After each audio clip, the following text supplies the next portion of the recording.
Bonjour et bienvenue dans ce module de formation en ligne NetBasics. Je suis Stéphane Cosette, responsable des formations chez XL France. Merci de prendre le temps de consulter ces slides. Ils vous aideront à mieux appréhender les bases du réseau, ses fondamentaux, et accessoirement à répondre aux questions du test en ligne indispensables pour le suivi des autres formations XL. Alors voici le programme qui va se décomposer en 3 chapitres, donc 3 modules. Dans cette première partie, nous aborderons des informations généralistes sur les réseaux informatiques. Dans un second temps, nous nous pencherons sur la norme Ethernet, ses usages, ses spécificités. Et enfin, en troisième partie, nous nous attarderons sur la pile de protocoles TCP/IP. Alors, quelques définitions pour commencer. Pour créer un réseau, il est nécessaire d'avoir un certain nombre d'éléments. Tout d'abord, des nœuds, des éléments dits actifs, comme des PC, des routeurs, des switches. Ensuite, il nous faut des moyens, filaires par exemple, le plus commun, mais aussi le CPL, le courant porteur, ou la transmission d'informations via des ondes électromagnétiques, comme le Wi-Fi. Et enfin, il nous faut des protocoles pour permettre à tout ce petit monde de discuter convenablement ensemble. Un peu d'histoire. Kalpana était dans les années 80 et 90 un fabricant de composants réseau de la Silicon Valley. Il a inventé le commutateur Ethernet multiport en 1989. Il était composé de 7 ports. Kalpana avait également inventé l'Etherchannel, une technologie qui permet de relier les commutateurs entre eux avec des liens. Et Kalpana fut racheté par un grand constructeur réseau en 1994. Vous avez d'autres dates sur le slide, je vous laisse en profiter.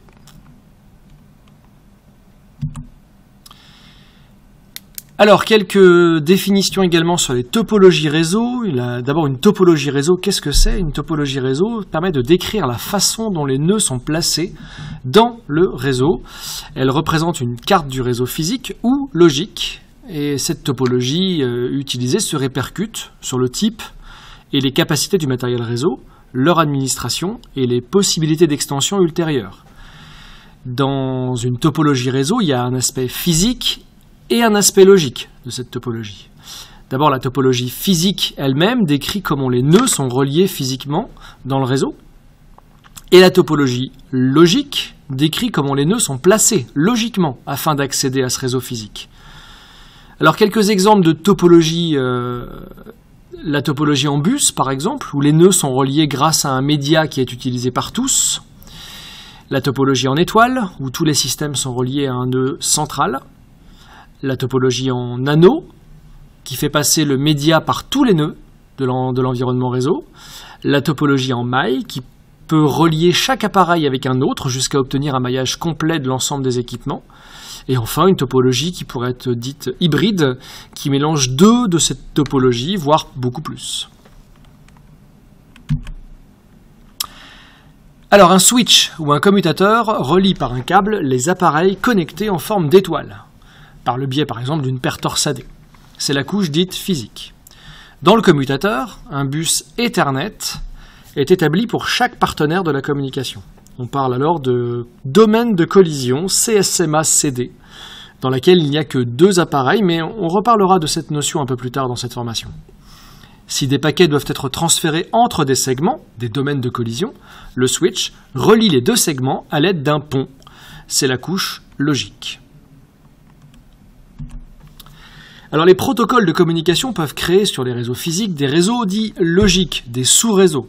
Sur un réseau physique comme Ethernet, ATM, le téléphone, les RNIS, etc., il y a de la place pour un nombre illimité de réseaux logiques. La dépendance de la direction des canaux de communication est ainsi définie. D'abord, le mode simplex, qui est un mode dit dirigé. Ça signifie qu'un transfert d'informations n'a lieu que dans un sens défini, uniquement en émission ou uniquement en réception de messages.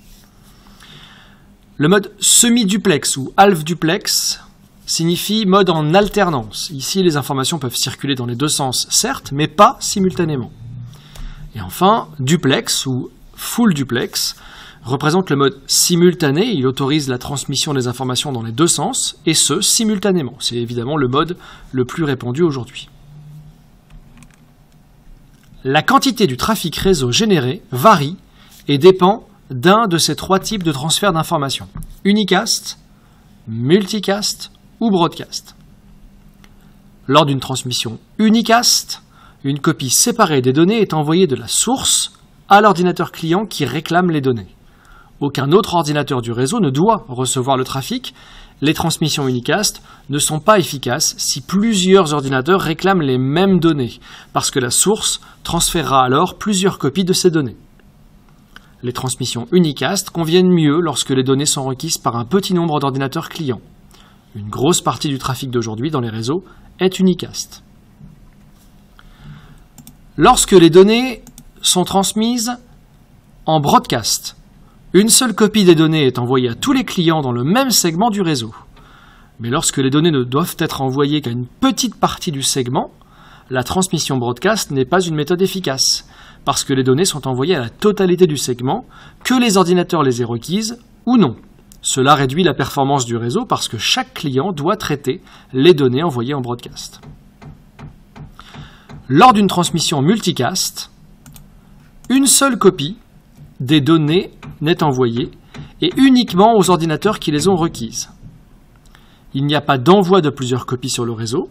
Cela réduit le trafic du réseau et permet la mise à disposition d'applications multimédia sur ce réseau, sans que cela ne surcharge celui-ci. Beaucoup de services Internet utilisent le multicast pour la communication avec des ordinateurs clients. C'est le cas par exemple dans les transmissions multimédia comme la télévision sur IP.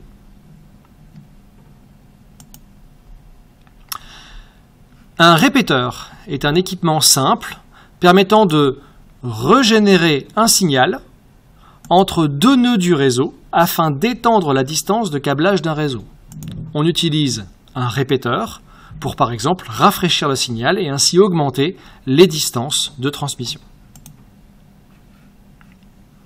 Les switches, to switch signifie en anglais commuter, relient sur Ethernet des partenaires de communication en petits réseaux.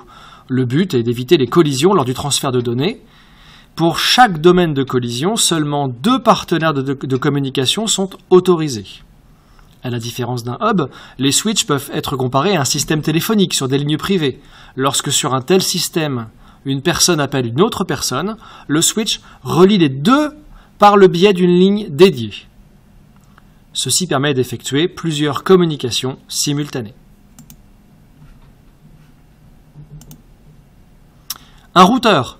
Un routeur est un équipement d'interconnexion de réseaux informatiques n'ayant pas le même adressage logique. Autrement dit, les réseaux n'ayant pas le même adressage logique ne peuvent être reliés entre eux qu'à l'aide de routeurs. Sans cela, ce n'est pas possible. Comme les routeurs parlent entre eux, ils connaissent les chemins entre les réseaux et ils enregistrent tous ces chemins qu'ils apprennent au fur et à mesure de la découverte des réseaux dans la table de routage. Pour éviter la multiplication des solutions d'interconnexion d'architecture hétérogène, une organisation nommée ISO a développé en 1979 un modèle de référence appelé modèle OSI pour Open Systems Interconnection. Ce modèle décrit les concepts utilisés et la démarche suivie pour normaliser l'interconnexion de systèmes ouverts. Les principes qui ont conduit à ces 7 couches sont entre autres les suivants. Chaque couche a une ou plusieurs fonctions bien définies. Les fonctions de chaque couche doivent être choisies dans l'objectif de la normalisation internationale des protocoles. Les frontières entre ces couches doivent être choisies de manière à minimiser le flux d'informations envoyées aux interfaces. Voilà le modèle OSI. Voilà le modèle OSI et ses 7 couches. Les couches dites basses, les couches numéro 1, 2, 3 et 4 sont nécessaires à l'acheminement des informations entre les extrémités concernées et dépendent du support physique. Les couches dites hautes, 5, 6 et 7, sont responsables du traitement de l'information. Par ailleurs, les couches 1 à 3 interviennent entre machines voisines, sur un même segment de commutation, et non entre les machines d'extrémité qui peuvent être séparées par plusieurs routeurs. Les couches 4 à 7 sont au contraire des couches qui n'interviennent qu'entre les hôtes distants. Voici quelques exemples de protocoles placés à leur niveau d'intervention respectif du modèle OSI. Vous repérerez par exemple dans ce schéma Ethernet, IP, TCP, UDP, ainsi que des protocoles d'application comme FTP, SMTP, SSH, etc.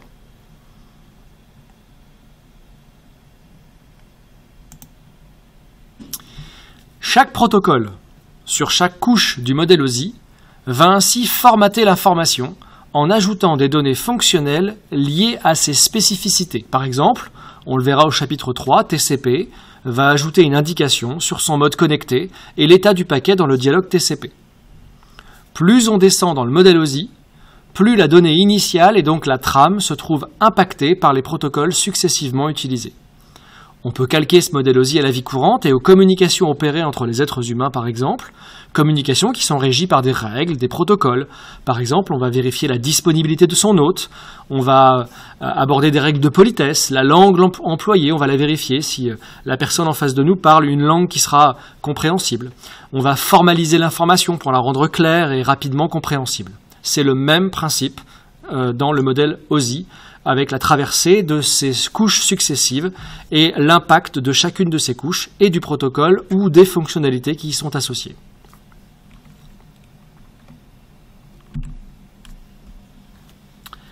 Les réseaux communiquent entre eux uniquement par le biais d'adresses, les adresses matérielles.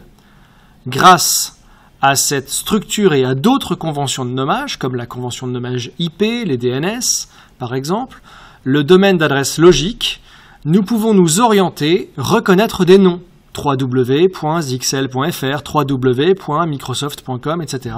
Ce qui nous permet une mémorisation de l'information plus simple, plus commune pour nous, que d'avoir à mémoriser des informations numériques, décimales, hexadécimales, voire binaires. Définissons ensemble quelques termes souvent entendus ici et là et utilisés dans le monde du réseau. Pour commencer, la bande passante, appelée également débit de transmission. C'est le volume de données transmis par unité de temps. L'unité de mesure de ce volume est le bit par seconde, BPS. On fait la différenciation entre bande passante de la ligne physique et la bande passante end-to-end entre deux applications. Le débit, c'est la bande passante effectivement atteinte, donc la quantité de données sur le temps de transfert défini. Le temps de latence, appelé également temps de transfert, c'est le temps à partir du début de l'émission d'un message jusqu'à sa complète réception, donc de l'émission à la réception. À ne pas confondre avec le round trip time, RTT, le temps nécessaire pour envoyer et retourner un message de A vers B. C'est donc l'aller et le retour. Voilà, c'est la fin de cette première partie. Je vous retrouve tout de suite pour la suite de cette formation NetBasics.